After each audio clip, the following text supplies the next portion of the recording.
Nesse bloco eu converso com o deputado federal Paulo Ramos, primeira entrevista aqui desse ano, né?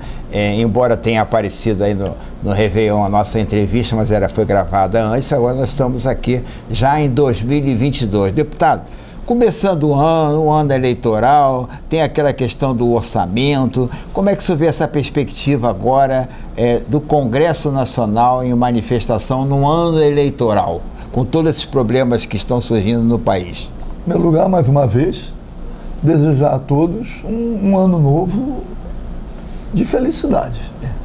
Sabemos que a felicidade não é acessível a uma parcela expressiva do povo brasileiro. Porque quando a fome reaparece de uma forma tão mais evidente, eu quero fazer uma revelação. Eu agora, antes da virada do ano, eu permaneci dentro do meu carro, na Presidente Vargas. Permaneci meia hora esperando uma familiar minha que tinha ido resolver um problema. 5 pessoas dormindo na calçada entre duas pistas da Presidente Vargas, dormindo em cima de papelão. Sem contar das marquises. Sem marquise. Sem contar os que estavam na marquise. Não, eu estou dizendo onde eu estava percebendo. Uma ainda estava debaixo de uma cobertura de ônibus, de acrílico. Uhum. O que me surpreendeu é que as pessoas atravessavam a rua. As pessoas saíam do coletivo. As pessoas não olhavam para aquelas pessoas dormindo ao relento. Não olhavam. Eu fiquei observando. Fiquei observando o comportamento dos transeuntes. As pessoas não olhavam. E eu fiquei me indagando. Não pode ser insensibilidade. Não era. Será que virou uma rotina para as pessoas? Ou as pessoas querem evitar ainda um sofrimento maior? Olhando para aquelas fisionomias. Eu acredito nisso. Eu estou dizendo, eu não sei. Eu não sei. Mas me causou um certo sofrimento íntimo. É verdade. Não só pensando nas pessoas que estavam dormindo ao relento. Que aquela realidade é uma realidade conhecida e que nos provoca. Mas eu fiquei mais preocupado ainda e também... Com a indiferença, né? Com as pessoas que passavam. O que será? Quais os problemas aquelas pessoas enfrentam? O que é que passa na alma daquelas pessoas? Por outro lado também, e aí eu tenho por hábito olhar, né, as manifestações públicas. Eu digo manifestação, não é manifestação política, aquilo que reúne, não. O dia a dia em todos os países. Quando na televisão, né, os eventos, as notícias vão acontecendo, vendo as pessoas na rua, o traje, o empobrecimento da população brasileira, comparativamente, é muito grande. Deputado, eu tive a oportunidade agora de falar sobre essa semana. Aqui, por exemplo, na Graça Aranha, né, é uma loucura nas marquises, gente abandonada. Agora, em Copacabana, muito também. Agora, só um detalhe, deputado, que agora é bem atual aqui agora. A prefeitura não quer coisa. Agora, chegou agora na véspera do Réveillon, fez uma limpa geral para o turista não ver. Levou todo mundo, ficou limpinha a Avenida Copacabana. Isso também é mascarar, né, deputado? É muito difícil, porque qual a alternativa? Qual a saída? Chega na Marechal Câmara, aqui, em frente ao Ministério Público, e da Defensoria Pública. Aqui da Ordem dos Advogados. Aqui na Presidente Antônio Carlos. Aqui tá uma loucura. Repúblicas de pessoas dormindo ao relento. Das pessoas, a população de rua. Você sabe que tem um trágico episódio registrado na história do Rio de Janeiro, são os mendigos jogados no Rio da Guarda. Isso ficou famoso, esse episódio. Foi na Sandra Cavalcante ou foi no Lacerda? Foi no governo Lacerda. No governo Lacerda. A ex-deputada Sandra Cavalcante, quero mandar um abraço, está viva ainda. Está viva, mandar um abraço. Foi, na avaliação de muitos, e depois os fatos comprovaram, injustamente acusada de ter sido a mandante daquele horror. Que não foi. Aquele horror. E não foi. Então, tivemos assim, convivemos na Assembleia Nacional Constituinte, no mandato seguinte, convivemos, obviamente, com as nossas divergências. Mas eu também não posso deixar de reconhecer a seriedade, a dedicação ao mandato da deputada Sandra Cavalcante. Então aproveito. E reconhecível. Reconhecível. Mando um abraço de saúde, 2022. Saudações. Saúde e vida longa. Não seria justo me vindo na memória esse episódio, ainda não mandar esse abraço. Minha mãe votava na Sandra Cavalcante, gostava dela. Mas para dizer o seguinte, 2022, o orçamento. Eu vejo os noticiários, vejo as manifestações dos cientistas políticos, dos comentaristas políticos, dos economistas, todos tratando de algo que realmente é importante tratar. Fundo eleitoral. Colocaram 4 bilhões e 900 no fundo eleitoral. Tem gente que admite que a democracia, a disputa pelo poder, tem que ser publicamente financiada para evitar conluios, cumplicidades com a iniciativa privada. Tem muita gente que entende isso. Que é no caso das doações dos empresários. Porque foi uma forma já eliminada. Tem o fundo partidário. Aí depois vem as emendas parlamentares. Depois as emendas do relator. As emendas secretas, que ninguém sabe quem é que pede, que até o Congresso Nacional, ainda enfrentando o Supremo Tribunal Federal, negando informar os nomes dos deputados e senadores que destinaram, em acordo com o relator, verbas para os seus redutos. Tudo isto... Mas tem que ter transparência, isso, né, deputado? Claro que tem que ter. O Supremo agiu corretamente. Pronto. Mas pegando tudo isso, somando as emendas parlamentares, a emenda do relator, o fundo partidário, o fundo eleitoral, está na casa aí de 30 e poucos bilhões. O que é um grande escândalo. Nem tenho dúvidas. Mas não há praticamente nenhuma menção num orçamento de 4 trilhões, 820 bilhões, está reservada a quantia para pagamento de juros e serviços da dívida pública de 1 trilhão e 880 bilhões. Mais de 35% de todo o orçamento, de toda a arrecadação. Agora, a dívida pública, prevista, basicamente, a maioria são os credores e os bancos.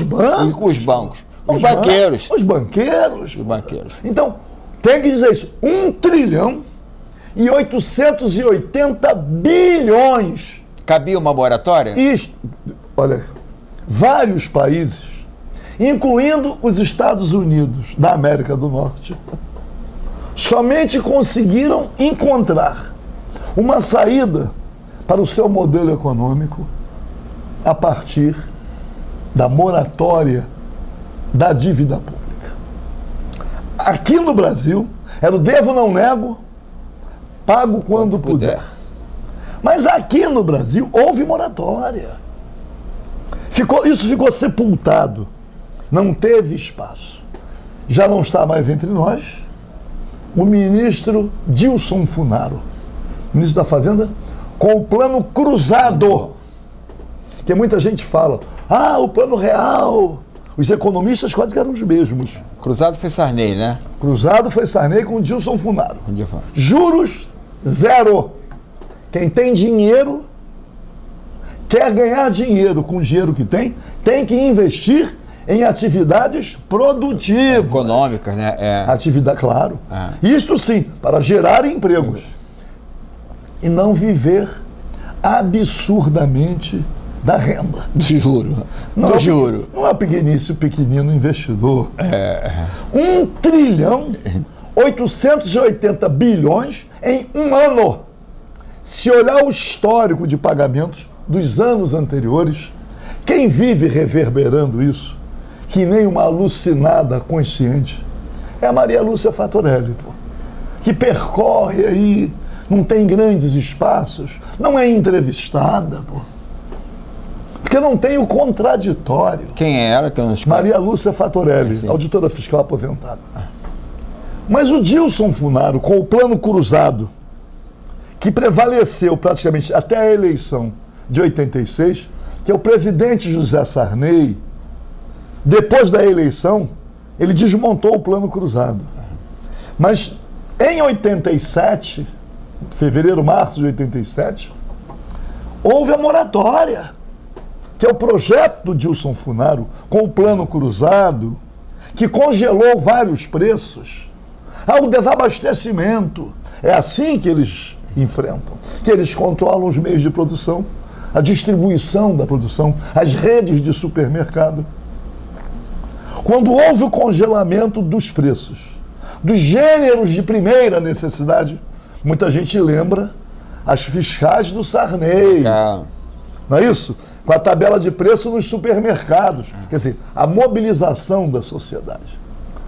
O presidente José Sarney, que tinha um percentual de popularidade muito pequeno, com o plano cruzado,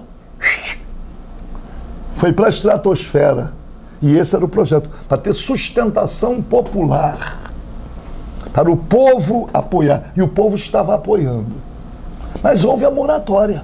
Eu me lembro, já estava eu lá como deputado federal, em reuniões com o Dilson Funaro.